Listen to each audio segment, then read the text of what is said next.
I'm Kaye England, excited to be with you today as we introduce our new Medallion Mastery program. Let's break it down.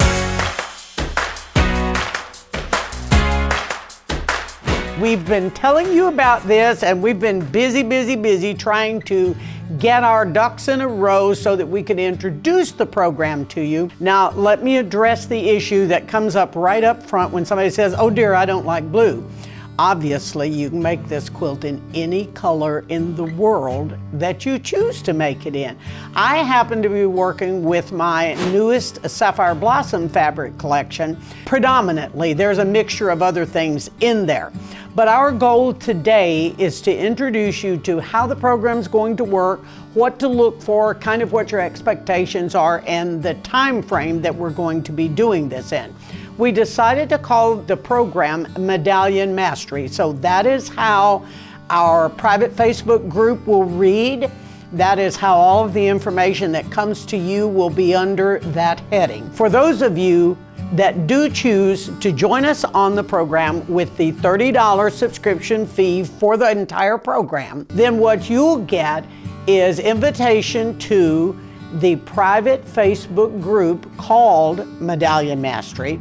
And on that page, we'll be sharing things that we won't share as much of on our regular YouTube videos that we're going to provide to you as well. If you just want to learn a little history, a little technique, a little bit of things like that, then certainly you'll be invited to join every video that we do. Take a look at it, learn what you can, watch what you're interested in, and perhaps we'll entice you to join the group if you find it that much fun. For those of you that are joining the group, you'll be notified somewhere by the end of the year. We anticipate having the details of at least the supply list. We anticipate it to be 6 sessions.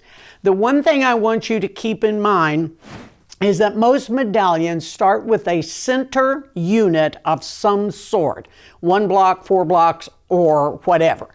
And then it is built in rows to either remain a square and or a rectangle by how you control the rows. So the quilt that we'll be working on has 12 borders. Once the center frame has been made, then there are 12 borders that follow each other out from that center medallion itself. That's where we'll be discussing some of the what ifs and how comes and what else can I do.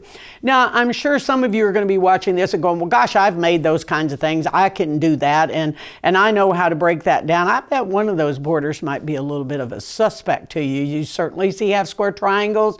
You see log cabins. I'm going to be talking in detail about how to really troubleshoot some of those elements. As we told you earlier, you do not need anything specific for this. We'll be giving you traditional and ruler breakdown, and the half square and the quarter square are the only 2 rulers we use in this particular quilt. Honestly, what you need is good attitude, some time to give to us, knowing full well that you may not make this quilt in the same time frame that I made it, but you will have these videos to refer back to when you are ready. The most important thing you're going to get is your supply list, but you'll have it by the end of the year for sure. The one thing that I want you to know about now so that you could start hunting and are digging through your stash is for my quilt that you see behind me and the one that I am currently working on that I'm going to be making on camera with you, I have used a repeating stripe.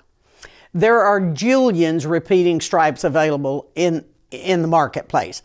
Whose, I don't know. You're just going to have to visit your local retailer and or your sewing room and find out what you've bought a bunch of that you haven't used yet. If you decide to use a repeating stripe, as I have, the one that is here in the center is from my Sapphire Blossoms line that is currently in your local quilt shop. You'll note that there are 2 different sizes. What that size is isn't as important as you just noticed there are 2.